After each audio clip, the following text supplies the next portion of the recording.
इतक्या वर्षांपासून इथे एका कुटुंबानं राज्य केलं. ठाकूर प्रायव्हेट लिमिटेड कंपनी चालवतात, अशा शब्दात टीका करत भाजप नेत्या पूनम महाजन यांनी ठाकूरांच्या घराणेशाहीवर बोट ठेवलंय. हे ठिकाणे वसई विरार महापालिकेचं क्षेत्र आणि वसई विरार म्हटलं की ठाकूरांची घराणेशाही इग्नोर करता येण्यासारखीच नाहीये. आजवर ठाकूरांना हरवणं शक्यच नव्हतं, पण भाजपने ठाकूरांच्या वर्चस्वाला पहिला घाव घातला विधानसभेत आणि स्वतः हितेंद्र ठाकूर आणि त्यांचा मुलगा विधानसभेला पराभूत झाले. आता दुसरा घाव बसतोय महापालिकेच्या निवडणुकीमुळे. निवडणुकीच्या तोंडावर बहुजन विकास आघाडीच्या अनेक माजी नगरसेवकांनी आणि स्थानिक नेत्यांनी भाजपमध्ये प्रवेश केलाय. त्यात स्वतः ठाकूरांनी स्वतःच्याच नातेवाईकांना उमेदवारांना तिकीट देऊन विरोधकांना आयतं कोलीत दिलंय. ही चूक ठाकूरांच्या वर्चस्वाचा दी एंड करणारी ठरू शकते. कशी ते टप्प्याटप्प्याने सांगतो, लक्षपूर्वक ऐका. ठाकूरांच्या वर्चस्वाची स्टोरी कुठून सुरू होते तर भाई ठाकूर गँगपासनं. दहशतीच्या जोरावर भाई ठाकूरने कमावलेल्या अफाट संपत्तीतून ट्रस्ट, सामाजिक संस्था, शैक्षणिक संस्था उभारल्या गेल्या. याच काळात 1990च्या दशकात भाई ठाकूरचा भाऊ हितेंद्र ठाकूर राजकारणात आले. युवक काँग्रेसचे तालुका प्रमुख बनले.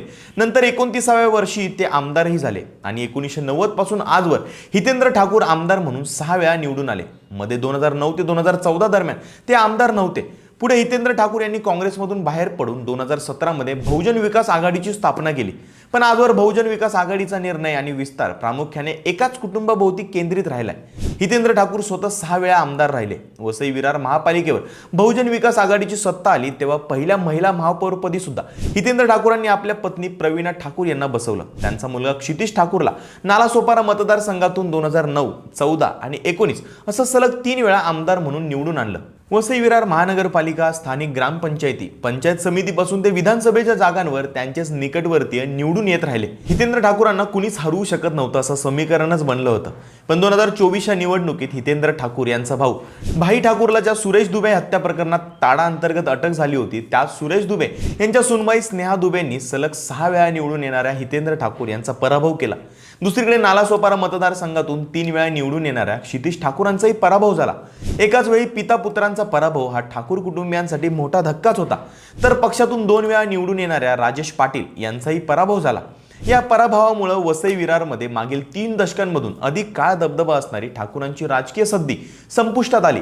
आता आली आहे महापालिकेची निवडणूक. याही निवडणुकीमध्ये हितेंद्र ठाकूरांनी आपल्याच कुटुंबातल्या 5 जणांना उमेदवारी दिली. पंकज ठाकूर, किरण ठाकूर, अजीव पाटील, हार्दिक पाटील आणि रोहन सावंत अशा 5 जणांना उमेदवारी बहाल केले. पंकज ठाकूर हे हितेंद्र ठाकूर यांचे चुलत बंधू आहेत. वसई विरार महापालिकेच्या प्रभाग क्रमांक 5 मधून 5 वेळा नगरसेवक पद त्यांनी भोगले. प्रभाग क्रमांक 2 मधून निवडणूक रिंगणात असलेले किरण ठाकूर हे देखील हितेंद्र ठाकूर यांचे चुलत बंधूच आहेत. आपल्या बंधूंना तिकीट देण्यासाठी त्यांनी इथल्या सिटिंग नगरसेवक आणि आपल्या निष्ठावंत कार्यकर्त्याचा म्हणजेच रंजना पाटील यांचा बळी दिलाय. अजीव पाटील हे हितेंद्र ठाकूर यांचे आत्ते भाऊ आहेत. त्यांनीही वसई विरार महापालिकेमध्ये 5 वेळा नगरसेवक पद भोगले. 5 मधून रिंगणात असलेले हार्दिक राऊत हे अजीव पटेल व हितेंद्र ठाकूर यांचे भाचे आहेत. वसई विरार महापालिकेत 2016 ते 2020 या काळात ते नगरसेवक राहिलेत. मागील निवडणुकीच्या वेळी ठाकूर कुटुंबियांच्या घराणेशाहीवर कार्यकर्त्यांनी प्रश्नचिन्ह उपस्थित केलेलं होतं. उरले रोहन सावंत हे पंकज ठाकूर यांचे जावई आहेत.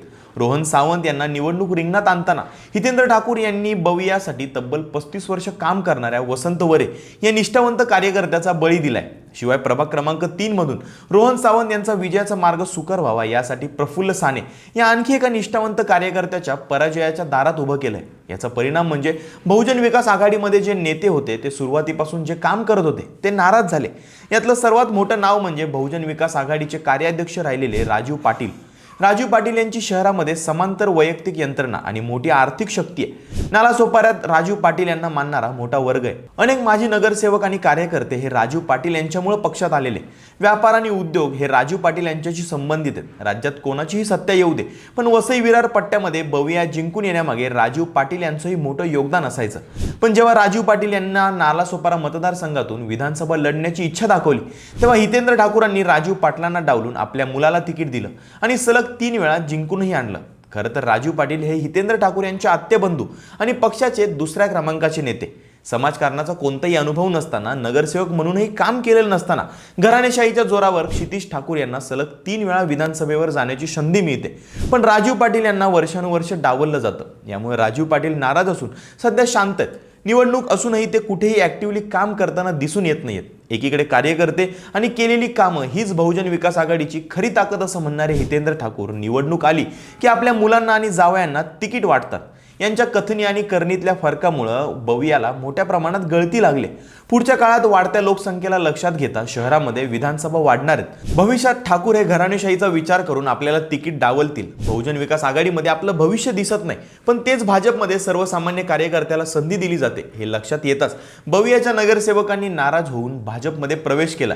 या गळतीला आणखी एक कारण म्हणजे ठाकूरांची मक्तेदारी। सुदेश चौधरी एकेकाळी हितेंद्र ठाकूर यांचे मित्र, त्यांना क्षितिज ठाकूर यांनी मारहाण केली होती। क्षितिज ठाकूर ज्यांच्या अंगाखांद्यावर खेळले त्यांना जर अशी वागणूक मिळत असेल तर सामान्य जनतेला कशी वागणूक मिळत असेल असा प्रश्नच पडतो।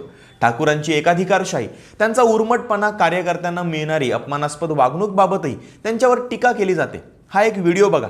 त्यात एका कार्यक्रमाच्या ठिकाणी जेव्हा बवियाचे स्थानिक कार्यकर्ते त्यांना समस्या सांगत होते तेव्हा हितेंद्र ठाकूर मुजोरीची भाषा वापरतात। आपल्या मनोलपाड्यातील सगळ्या नागरिकांची समस्या पाण्याबद्दलच आहे आणि त्यांचं टाइम टेबल काही चाळीमध्ये 3 वाजता पाणी येतं त्यापर्यंत पाण्याचं टाइम टेबल आपली विवाह आणखी बोरे थांब जरा मला काही धक मारायला बोलवलंय की रे। त्यांच्या गुन्हेगारी पार्श्वभूमीमुळे पत्रकार सुद्धा त्यांना प्रश्न विचारायला घाबरतात। पत्रकार निखिल वागळे एका मुलाखतीमध्ये बोलताना एका घटनेचा उल्लेख करतात की त्यावेळेला वसईमध्ये जितेंद्र कीर नावाच्या एका पत्रकाराला उकळत्या डांबराच्या पिंपामध्ये टाकून मारण्यात आलेलं, त्यामुळे त्यांची प्रचंड दहशत या भागामध्ये। इतकंच नाही तर 15 ऑगस्ट 2023च्या ध्वजारोहणानंतर वसई विरारमध्ये जनता दरबार भरलेला होता, तेव्हा त्यामध्ये हितेंद्र ठाकूरांनी आयुक्त, उपायुक्त लेवलच्या अधिकाऱ्यांना शिवी हासडत ऑफिसमध्ये येऊन फटकावेन अशी धमकी दिली होती। अशा उद्धट आणि रागीट स्वभावामुळे दोघा बाप लेकाला भेटायला लोक घाबरतात असं म्हटलंही जात आहे। यालाच कंटाळून त्यांचे कार्यकर्ते त्यांची साथ सोडतायत। आजवर सत्तेच्या जोरावर निराम केलेली दहशत, घराणेशाहीवर जोर आणि कार्यकर्त्यांना मिळणारी अपमानास्पद वागणुकीमुळे आज ठाकूरांची राजकीय सद्दी संपुष्टात आली असं चित्र दिसतंय। याबद्दल तुमच्या प्रतिक्रिया काय आहेत कमेंट करून नक्की सांगा आणि लगावबत्ती YouTube चॅनलला सबस्क्राईब करायला विसरू नका।